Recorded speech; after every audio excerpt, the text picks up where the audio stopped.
इस पे आप क्वेश्चन देखेंगे, जैसे इलस्ट्रेशन नंबर 28 है। बोलता है कि एक पार्टनर 10,000 रुपये निकालता है जिसका रेट ऑफ इंटरेस्ट 15% है, और ये जो 10,000 रुपया पर मंथ निकालता है, तो पहला क्वेश्चन बोला कि अगर बिगिनिंग मान के कर रहे हो, दूसरा बोल रहा है अगर मिडिल मान के कर रहे हो, और तीसरा अगर हर एक महीने के एंड में कर रहा है तो आप इंटरेस्ट निकालो। अगर बिगिनिंग में होगा तो कितना, मिडिल में होगा तो कितना, एंड में होगा तो कितना। तो आप आइए सबसे पहले फॉर्मूला लगाइए। बिगिनिंग वाले के लिए क्या था, टोटल ड्राइंग ले लेना है, तो टोटल हर एक 10,000 रुपया पर महीना है, तो टोटल 1,20,000 रुपये ड्राइंग्स हो गया, इनटू रेट ऑफ इंटरेस्ट 15/100। और बिगिनिंग के लिए हमने क्या बोला, एवरेज पीरियड कितना होता है 6.5, तो 6.5/12 ये इंटरेस्ट हो गया। दूसरा बोला है कि अगर हर एक महीने के मिडिल में है, तो मिडिल के लिए क्या करना चाहिए हमको, तो टोटल वैसे ड्राइंग्स 1,20,000 हो गया, इसका रेट ऑफ इंटरेस्ट कितना है 15%, इनटू मिडिल के लिए 6/12 लेना है। एवरेज पीरियड हमने बताया था मिडिल के लिए 6 होता है। अच्छा, ऐसे ही एंड में अगर है तो 1,20,000 टोटल ड्राइंग्स हो जाएगा, 15%, और एंड के लिए एवरेज पीरियड कितना था 5.5/12, तो इसके लिए 5.5 हो जाएगा। तो ये हमारा एवरेज पीरियड हो गया। अब थोड़ा सा ध्यान से समझना बेटा कि बच्चे सोचते हैं कि सर आखिर ये जो एवरेज हम कर रहे हैं ये आखिर कैसा हो रहा है। तो अब आप एक बार समझो ध्यान से, आप एक बार समझ जाओगे तो समझ जाओगे। देखो बेटा, मैं आपको ना अच्छे से एक बार बताने का प्रयास करता हूँ। जैसे आप देखो, जैसे ये अप्रैल है, मई है, जून है, जुलाई है, अगस्त है, सितंबर है, अक्टूबर है, नवंबर है, दिसंबर है, जनवरी है, फरवरी है और मार्च है। तो अगर हम यहाँ पे 10,000 रुपये निकालते हैं तो कब निकालते हैं, मान लीजिए हम एक एग्जांपल लेके चलते हैं 1 अप्रैल को, फिर निकालते हैं 1 मई को, फिर से 10,000 निकाले, 1 जून को फिर से 10,000 निकाले, फिर 1 जुलाई को फिर 10,000 निकाले, 1 अगस्त को फिर 10,000 निकाले, 1 सितंबर को फिर 10,000 निकाले, फिर 1 अक्टूबर को फिर से 10,000 निकाले, 1 नवंबर को फिर से 10,000 निकाले, 1 दिसंबर को फिर से 10,000 निकाले, 1 जनवरी को फिर से 10,000 निकाले, 1 फरवरी को फिर से 10,000 निकाले, और 1 मार्च को फिर से 10,000 निकाले। तो अगर आप सिंपल मेथड से इंटरेस्ट निकालते तो क्या करते, आप बोलते कि सर ये जो 10,000 है इस पे अगर 1 अप्रैल से निकाले हैं तो 1 अप्रैल से 31 मार्च, इस पे तो अगर 10% आपका रेट ऑफ इंटरेस्ट है तो इस पे 12 महीने का इंटरेस्ट मिलना चाहिए पूरे साल भर का। इस पे क्या करते, बोलते कि सर इस पे 10,000 का 10% कितने महीने का, अगर हम मई में ले रहे हैं तो मई पे इस पे 11 महीने का निकालते, फिर उसके बाद कितने महीने का निकालते, 10 महीने वाले पे 10 महीने का निकालते, क्योंकि आप इस पे तो 10 महीने का इंटरेस्ट लगता है। तो देखा जाए तो इस पे 12 महीने का लग रहा है, इस पे 11 महीने का लग रहा है इंटरेस्ट, इस पे 10 महीने का लग रहा है, इस पे कितने महीने का लग रहा है 9 महीने का, इस पे कितने महीने का 8 महीने का, इस पे 7 महीना, इस पे 6 महीना, इस पे 5 महीना, इस पे 4 महीना, 4 महीना, इस पे 3 महीना, इस पे 2 महीना, और इस पे कितना 1 महीना। तो आप अलग अलग निकाल रहे थे तो वही सिंपल था, जब आप इसको मल्टीप्लाई करके प्रोडक्ट से निकाल रहे थे तो प्रोडक्ट था। लेकिन अब हमको उतना टाइम नहीं है क्योंकि हमारे पास सब चीज़ सेम हो गया, टाइम इंटरवल भी सेम है और अमाउंट भी सेम मिल रहा है हमको। तो हम क्या करेंगे ना कि हम ना इस सारे मंथ को एक बार में एवरेज करके सीधे निकाल देते हैं टोटल अमाउंट पे। तो हमने क्या बोला कि भैया टोटल अमाउंट कितना निकाला, तो टोटल 10,000 इंटू 12, टोटल 1,20,000 निकाले, और इस पे जो रेट ऑफ इंटरेस्ट है 10% वो लगा दो सीधे टोटल अमाउंट पे।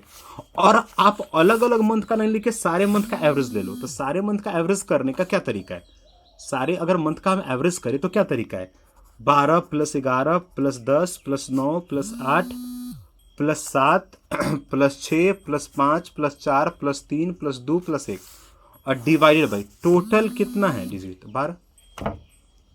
तो इन सारे का एवरेज किया तो 6.5 हो गया, इन सारे मंथ का जब एवरेज किया तो 6.5 हो गया। तो मैं सीधे बोलता हूं कि मैंने एवरेज पीरियड का लगा देता हूं, तो हमारा इंटरेस्ट वही आएगा। अब मैं बोल रहा हूं बेटा कि ये एक तरीका था एवरेज यहां लेने का कि सारा month divided by total number of month, average month हो गया। मैं इसी एवरेज को निकालने का एक फॉर्मूला आपको दिया कि यही एवरेज करना है आपको, तो या तो आप हर एक मंथ को जोड़कर divide by number of month कर लो तो भी वही आएगा, वही चिपका दो यहां। या इसको सोचने का एक और तरीका है, एक क्या तरीका है कि पहला 12 महीना जो पहला ड्राइंग था वो, और ये जो लास्ट वाला था 1 महीना, इसी दो का खाली एवरेज करो ना, तो भी ये 6.5 ही एवरेज हो। अब देख लो 12 महीना अब प्लस 1 महीना डिवाइड बाई कितना 2, तो कितना होगा 6.5, यही एवरेज चिपकाया।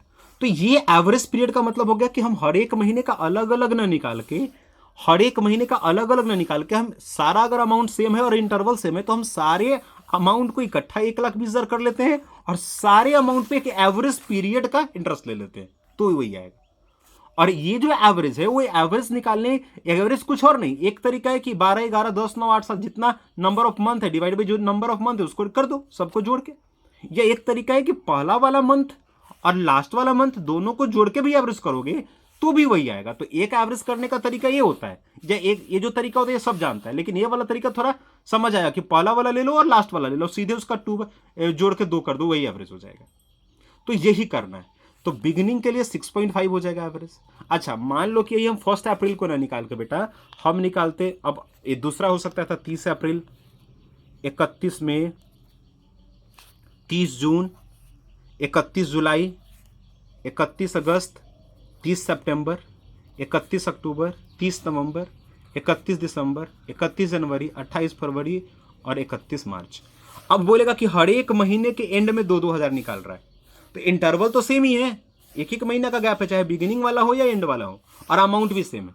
तो उस केस में क्या करते, तो वही total into 100 into 10/100 rate of interest, लेकिन यहाँ एवरेज पीरियड फिर बदल जाता है, क्योंकि उस केस में जब एवरेज करने जाते हैं तो पहले वाला जो हमारा अप्रैल है उस 30 अप्रैल को अगर निकाले हैं तो इस पर कितने महीने का इंटरेस्ट दोगे, अब 11 महीने का देंगे।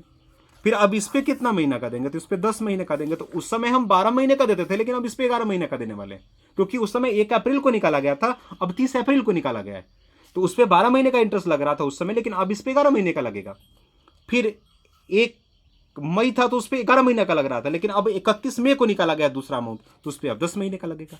फिर अब कितने महीने का, 9 महीने का, फिर 8 महीने का, फिर 7 महीने का, फिर 6 महीना, फिर 5 महीना, फिर 4 महीना, फिर 2 महीना, 3 महीना, 2 महीना, 1 महीना और लास्ट वाला 0 महीना, क्योंकि लास्ट 31 मई को है, तो 31 मई को जो निकालेंगे उस पर नहीं निकलेगा। डिवाइडेड बाई सारा 12 कर दीजिए, क्योंकि नंबर ऑफ मंथ तो थोड़ा 12 है, तो ये आएगा 5.5। तो हमने बोला या तो ऐसे सोच के करो या ये करो, पहला वाले पे कितना 11, लास्ट वाले पे कितना है 2, 0, इन दोनों को जोड़ो वही आ जाएगा। एवरेज करने का 2 तरीका है, तो पहला 11 महीना और प्लस लास्ट वाले पे 0 महीना डिवाइड बाई 2, तो भी क्या हो जाएगा 5.5। इसी के लिए रूल बन गया कि अगर एंड में होगा तो 5.5 ले लेना है, 5.5 एवरेज हो जाएगा उसका। ऐसे ही अगर मिडिल वाला रहता तो मिडिल वाले में क्या होता, पहला निकालते कब, 15 अप्रैल को, 15 अप्रैल को, पहला होता 15 अप्रैल,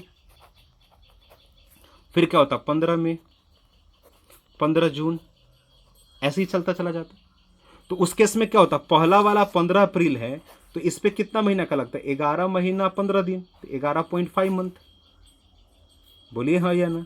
और लास्ट वाला कब निकलता, 15 मार्च निकलता, तो इस पे कितना महीने का, आधा महीने का, तो वही हो गया 11.5 मंथ और 0.5 मंथ, तो 11.5 प्लस 0.5 डिवाइड बाई 2, 12/2, सीधे कर दीजिए 6। या आप अगर ऐसे सोच सकते हैं तो 11.5, 10.5, 9.5, 8.5, 5.5, 4.5, 3.5, 2.5, 1.5, 0.5 डिवाइड बाई 12, वही आएगा 6 मंथ। तो इसी के लिए हमने यहाँ पे आपको ये नोट दे दिया है, इस नोट को आप यहाँ से समझ के आप अपना काम कर सकते हैं। तो यही हमने मंथली बेसिस पे आज पढ़ाया आपको कि अगर बिगिनिंग में है तो 6.5, एंड में है तो 5.5 और मिडिल में है तो 6। इस पे इलस्ट्रेशन 28 कराया। तो ये मंथली बेसिस के 3 क्वेश्चन होंगे एवरेज पीरियड में। अब इसके बाद दूसरे तरीके के क्वेश्चन आएंगे जो क्वार्टरली बेसिस पे होंगे, उसके बाद हाफ ईयरली बेसिस पे होंगे, तो और भी हो सकता है। तो आज का हमारा यहीं पे वीडियो है, यहीं तक का।